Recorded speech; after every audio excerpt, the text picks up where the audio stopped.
Quem nos ajuda a analisar os principais assuntos da economia do dia é ela, a Rita Mundim.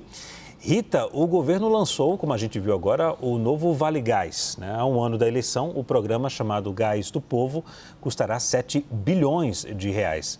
Qual a sua avaliação sobre esse programa? Boa noite. Boa noite, Leandro. Olha, aí a gente vê de novo, um país, a gente parou de falar dos nossos problemas estruturais. Nós paramos de falar que nós temos que cortar gastos. Nós paramos de dizer que é o maior problema estrutural do país. E é essa gastança, você gerar déficits, ao invés de gerar superávit, quando você faz a conta de receita menos despesa, é que faz com que a taxa de juros não caia. Porque quando você entrega déficit, para você financiar o déficit, você tem que fazer dívida. Então, o endividamento brasileiro, o pagamento de juros, ele só cresce, porque quanto maior é a taxa de juros, mais juros nós temos que pagar para carregar uma dívida que só cresce. E quando o nosso credor olha para onde ele está colocando o dinheiro dele, a conta que ele faz é a relação dívida-PIB, como é que está? Vou explicar. Quando você vai tomar um empréstimo, a primeira coisa que a instituição financeira quer saber é quanto que você ganha e quanto que você gasta em relação a quanto que você ganha, para saber qual é o seu risco em não pagar, Então, para o investidor que coloca dinheiro no Brasil, seja ele investidor brasileiro ou estrangeiro, a conta é a mesma. Quanto que o Brasil ganha é o PIB e quanto que ele gasta é a dívida. Então, essa relação dívida-PIB já está em 77%, caminhando para 80%.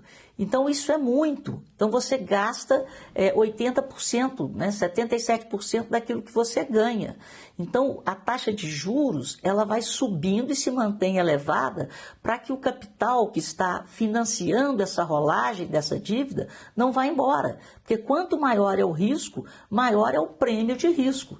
E o nome de prêmio de risco é taxa de juros. Então, em véspera de eleição, a gente tem um programa desse que vai atingir 15 milhões e meio de famílias e, como dados do próprio governo, 50 milhões de pessoas. Eu fiz a conta pelo preço do botijão, quando você vai retirar na revenda, que essa é a ideia, para ter mais transparência, você vai ter que usar um app, as pessoas que forem beneficiadas com esse programa, ou você usa um app, ou você usa a carteira do Bolsa Família, ou a carteira do próprio programa, junto a uma revenda. E o preço que essa revenda vai praticar, porque senão ninguém ia querer vender, é um preço de mercado regional.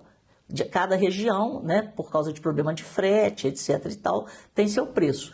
Eu peguei aqui de Belo Horizonte, então o preço aqui na revenda hoje estava entre R$ 90 e R$ 132 reais. Então, média 111. Se você multiplica por 65 milhões de botijões de gás que serão distribuídos, nós teremos aí mais de 7 bilhões em despesa. Só para lembrar e para comparar, o desfalque lá no INSS foi de cerca de 6 bilhões. Então, essa é mais uma conta que nós teremos que pagar sem que haja preocupação do governo em equacionar as receitas com as despesas, para que haja uma busca, um sinal de que o governo busca entregar o equilíbrio fiscal para a tranquilidade, para um crescimento sustentável do país. Sem equilíbrio fiscal, nós não iremos a lugar nenhum.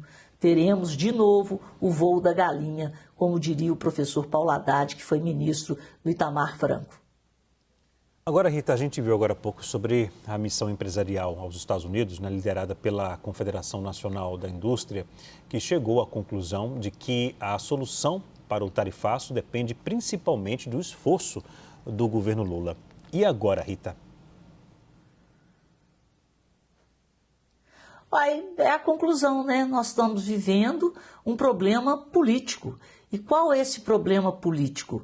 Esse problema político, como diria o Donald Trump, é o alinhamento do Brasil com países e com políticas anti-americanas, digamos assim. Então, eu acho que é aí que mora o perigo. A própria embaixadora lá dos Estados Unidos, quando ela foi visitada e questionada pelos empresários, ela disse que ela era um soldado, ou seja, ela estava cumprindo ordens. E qual que era a ordem?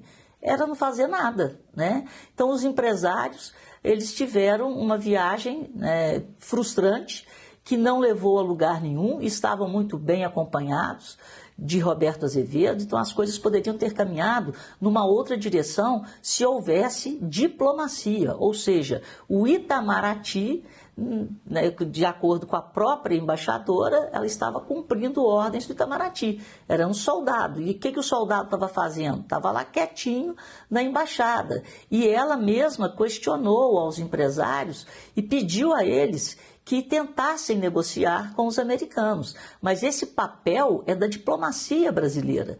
Então, há um alinhamento político ou uma orientação política de não negociarmos com os Estados Unidos. Então, seria necessário alguém dar o primeiro passo, né? Eu só gostaria de lembrar que você falou aí, né, dos chineses aumentando os investimentos no Brasil, isso é também mais uma prova desse alinhamento. E eu gostaria de reforçar que os americanos são os que mais investem no Brasil.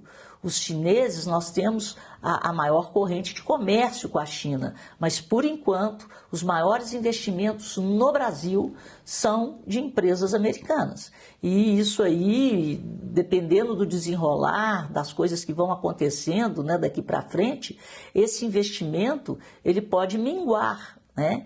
Então, da mesma forma que nós estamos tentando, ou o governo não, mas os empresários estão tentando manter um mercado que levou anos para ser conquistado, agora nós teríamos também que tentar encantar outros investidores, se esses investimentos americanos mudarem de destino.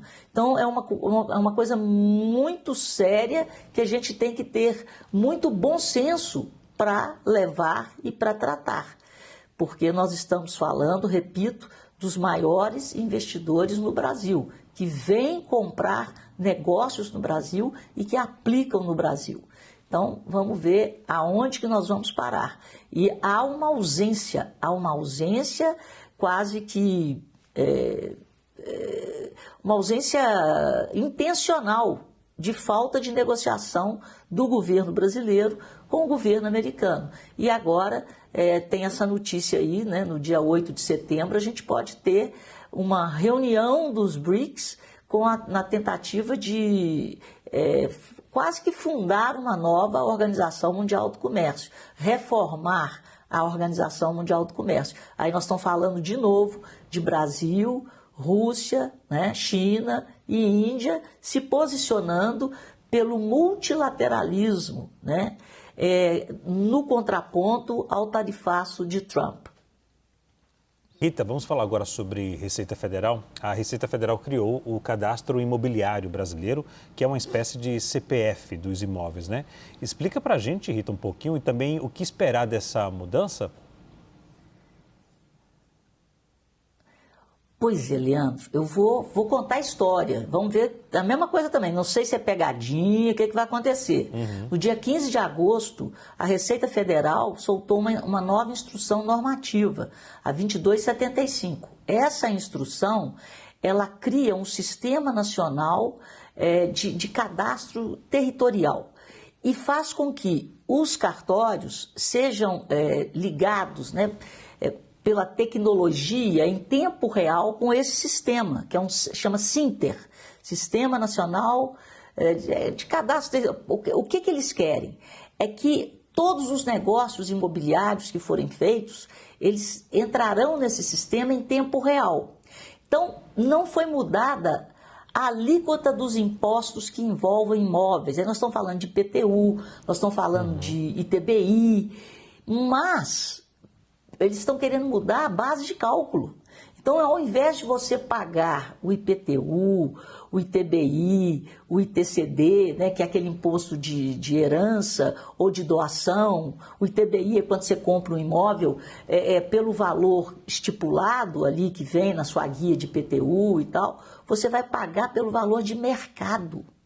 Então, isso é uma paulada, de novo, principalmente na classe média. Quem tem um dinheirinho gosta de fazer uma poupança, de deixar imóveis. O brasileiro adora bens de raiz.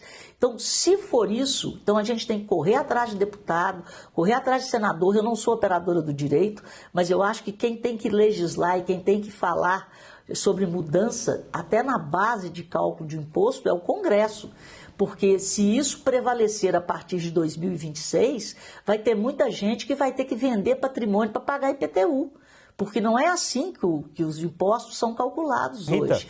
E pode haver uma discrepância muito grande. Oi? Perdão, desculpa interrompê-la. Essa questão do que você falou agora, o valor de mercado, então isso depende de cada região? É isso, né? É isso. Então, porque na hora que você faz um negócio, o cartório já vai colocar nesse sistema qual que foi o preço daquele imóvel negociado naquela região. Agora, vamos supor que exista um problema temporal, a gente não sabe, mas o grande problema, Leandro, você trocar o que está aí hoje para valor de mercado, vai ser muito mais caro para o brasileiro, quer dizer, é mais a fome arrecadatória de novo. O governo não para de criar alguma coisa para arrecadar mais. Então, a gente não está aguentando mais. Então, assim, a classe média, principalmente, que gosta de investir em imóvel, que gosta de deixar uma herança para a família, ela será muito penalizada. Então, e pode haver discrepâncias nesse cálculo de valor de mercado. Mas a ideia é essa, é esse sistema nacional, né, de cadastro territorial que vai dar em tempo real o valor de mercado do imóvel para que a prefeitura emita a guia do IPTU, para que a Secretaria da Fazenda emita aí o ITCD. Vamos ver onde que nós vamos com isso aí.